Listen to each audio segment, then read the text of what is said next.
used to go out to practice at 20 below zero in the morning and freeze.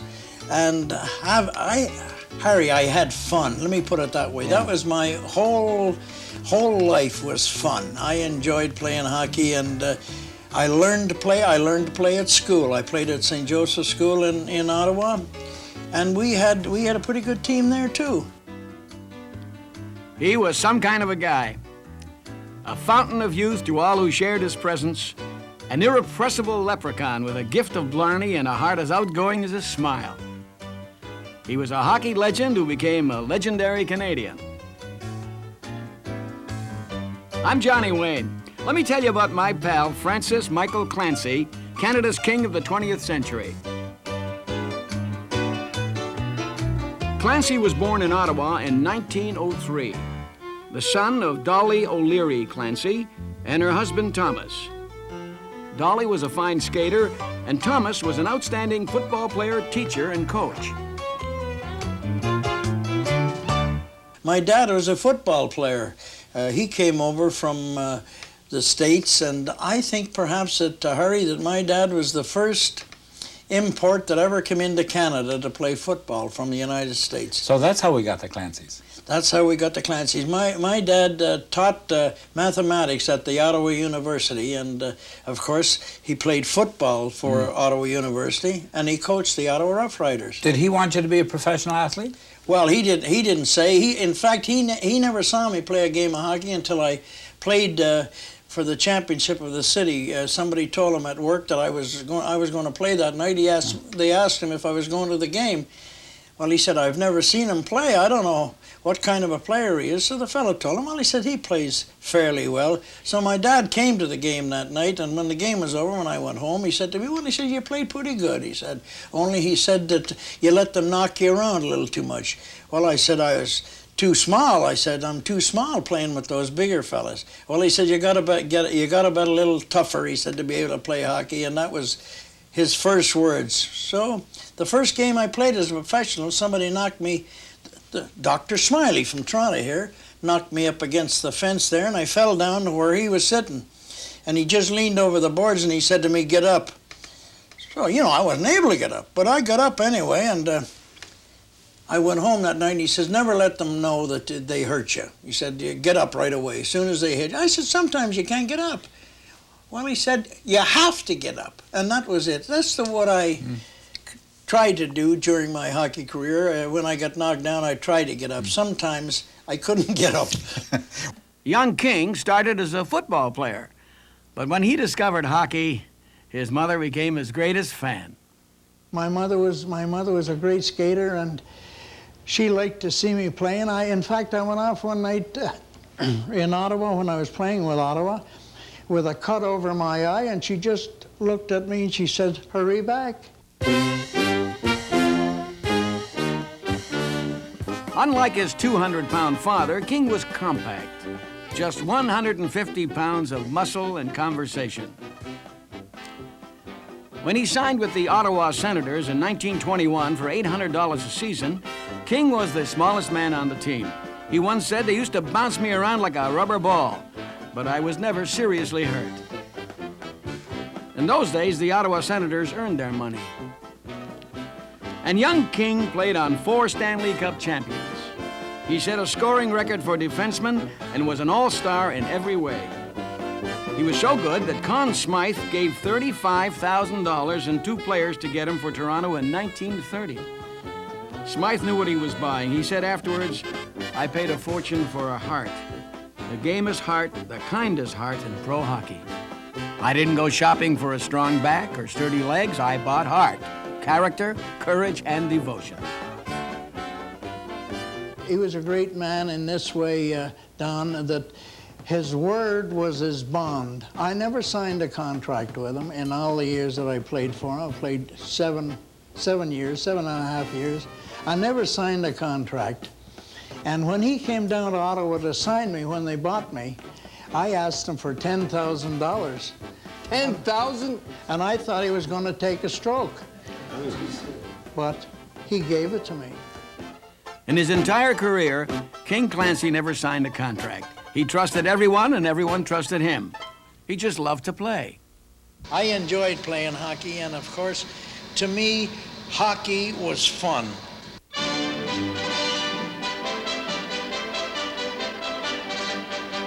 When the new Maple Leaf Gardens opened in 1931, Clancy and the kid line of Conacher, Primo, and Jackson packed the house and led the Toronto Maple Leafs to their first Stanley Cup. Clancy was a battler, and surrender was never in his vocabulary.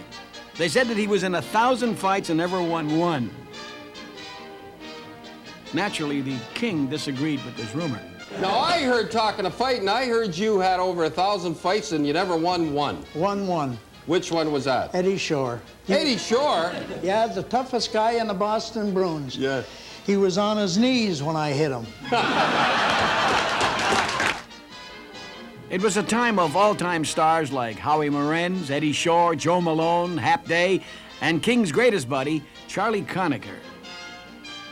We were great, great friends. He was a wonderful person, a hard-hitting hockey player, a great scorer, and when you got into a tough game, Harry, you were glad to have him with you because he, to me, was the champion right-winger of the National Hockey League, and I was glad to play with him. You know, we'd get into a fight out here. I'd get into a fight with somebody out here, and he'd come in, and first thing you know, he'd knock the fella down, and he'd push me on top of him. He'd say, "You won that one." Conacher was King's personal bodyguard. In fact, Clancy himself said he never started a fight that Conacher couldn't finish. King stirred things up. He was perpetual motion, not only as a skater, but as a non-stop source of jokes, anecdotes, advice, and mock insults. He was called the Babe Ruth of hockey, and one of the 10 best little men in hockey. He was fiercely proud of the Leafs, and he loved winning. When things are kind of down and everything, when King walked in, everybody sort of picked up a bit because he was so cheerful. Hockey in King's day was survival of the fittest. And at 150 pounds, King's body could only take so much. He retired in 1936 at the peak of his career and thought enough of his fans to thank them in a special valedictory that he wrote. It appeared in newspapers in every NHL city. The closing words sum up the most loyal and considerate person I've ever met. Here's what he wrote. I retire, hoping the fans and everyone I have come in contact with in my career are satisfied I gave my all. To the spectators, their money's worth, and the club owners, full value for my services. Thank you. Unquote. After his hockey playing days were over, King Clancy became one of the great referees in the game, even though he rarely called games by the book. The classic story of all is, you know, when a whistle blows at the hockey game, that stops the play. Whether they score a goal if they score a goal on the whistle, it's no goal. So this night, the New York Rangers were playing in there, and Neil Colville, who was a great player on the Rangers, he came down and he went to split the defense, and Earl Siebert jumped on his back. And just as he jumped on his back, he let the puck go, and I blew the whistle. But the puck went in the net. Jesus, I says, I can't call that back. So I went into the net, and I picked the puck out of the net, and I go over to the score, and I said, Neil Colville, unassisted. Mariucci comes running after me, a fellow playing in Chicago. He said, God damn you, you blew the whistle. I said, yes, I always blow the whistle when the puck goes in the net.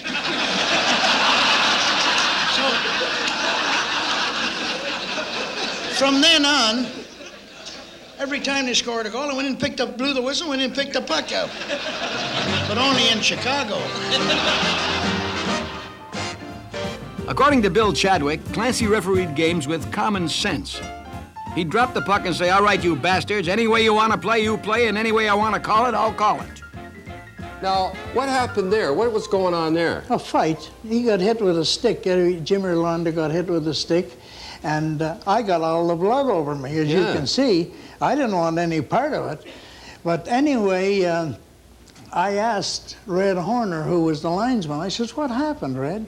He says, I don't know. I don't know. And I didn't know what happened either. He got cocked with one of those from Gay Stewart or somebody. Just by accident. Oh, yeah, those are all accidents. He got hit there, and of course, The blood came all over me. That's the only match penalty that I gave in 11 years. He was all right, though, wasn't he? Jimmy was Oh, okay. yeah, he's all right. He was ready to fight. He wanted to fight me. One time at Maple Leaf Gardens, King got upset with Babe Pratt and said to Babe, "I wish I was playing against you tonight." Pratt looked at Clancy sweetly and said, "Well, aren't you?" Even though King made mistakes as a referee, he got by because the players liked him. But not all the fans were King fans. One lady in Toronto was really upset. As King skated by, she said, "Mr. Clancy, if you were my husband, I'd poison you." King said, "If I were your husband, I'd take it." Now, how could you stay mad at a guy like that? But they left to hate him in Boston, even before the game started. Well, there was a little fella up in the gods, way up in Peanut Heaven, and they used to line up at the start of the game, and the guards came out there with the guns and everything, and we'd stand in. The referee had to stand back, of course, and this little fella upstairs yelled down this night. Everything was quiet, and he said, "When they go with the national anthem," he says, "shoot Clancy." So I didn't think it was very nice.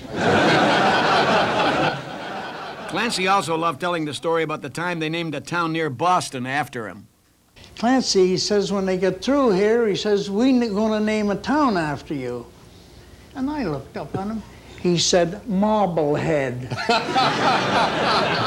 King hung up his referee whistle in 1948 to try his hand at coaching. After 2 last-place finishes with Cincinnati, he hit his stride with the Pittsburgh Hornets.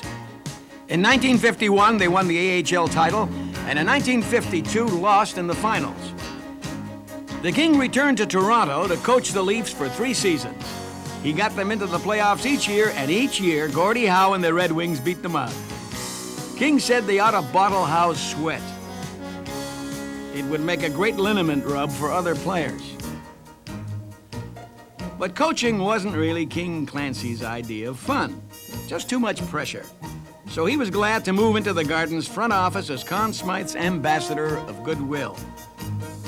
One day, Smythe spotted King in the Gardens and said, "King, what do you do around here?" King said, "Nothing." Smythe smiled and said, "Well, keep it up. You're doing a great job." And no matter whose television show King appeared on, he always stole that show. And now, Wayne and Schuster. As long as I'm the vice president of the Toronto Maple Leafs, no women allowed in the locker room. I am a reporter. Oh, hi, King. Hi, John. Was that a woman reporter you just threw out of here? Yeah, I had to on account of the language. I guess the guys do a lot of swearing. Not the guys, her. You should have heard the mouth on that broad. Then along came Punch Imlach as the new coach and general manager. He and King hit it off immediately, and for 11 years, the Punch and Clancy show reigned supreme. 10 years in the playoffs and 4 Stanley Cups. Ah, those were the days. When Punch was hospitalized in 1967, Clancy took over the team for his friend, and the players rallied behind him. The Leafs lost only 1 game in their next 10, and with Punch back at the helm, went on to win a surprise Stanley Cup victory. George Armstrong gave the secret of Clancy's success with Punch. He said, "Clancy loosened us up.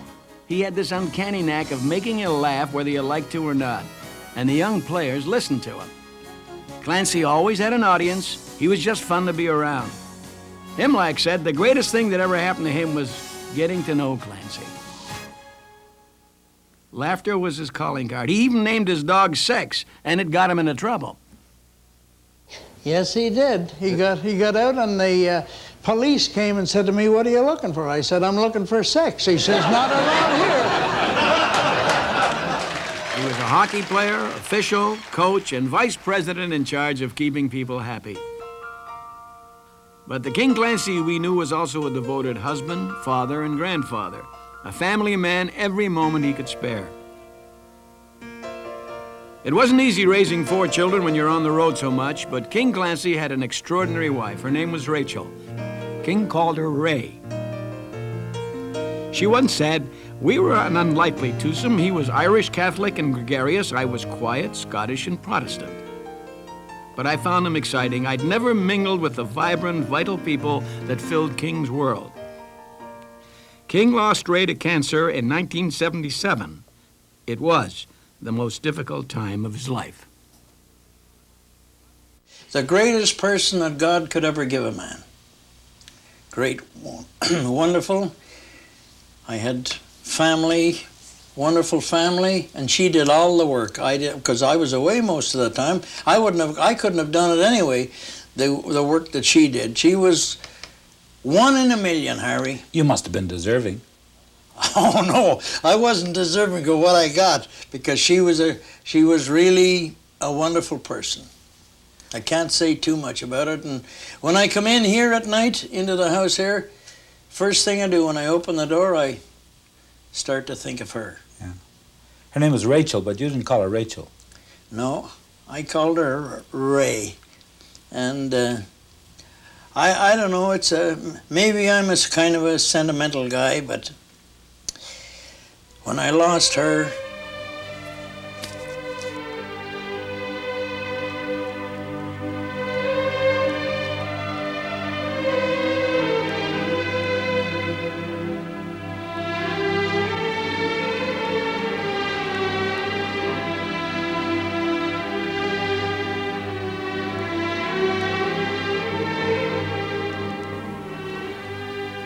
but he was never one to stay down for long. He was comforted by another widower, Harold Ballard. The two became close friends and companions on Leaf road trips, at Tie-Cat football games, and in the famous bunker at Maple Leaf Gardens.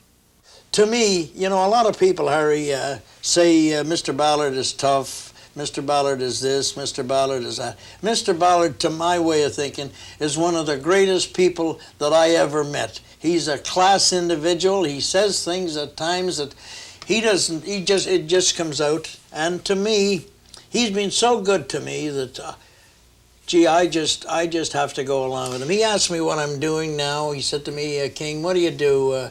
I said, I don't do much, Mr. Ballard, but he says, keep doing it. You're doing all right. Clancy had friends in all walks of life, particularly at the track. He loved the ponies, but according to his son Terry, the main reason he went to the races was to hobnob with all his old cronies. He knew every trainer, and they all gave him tips.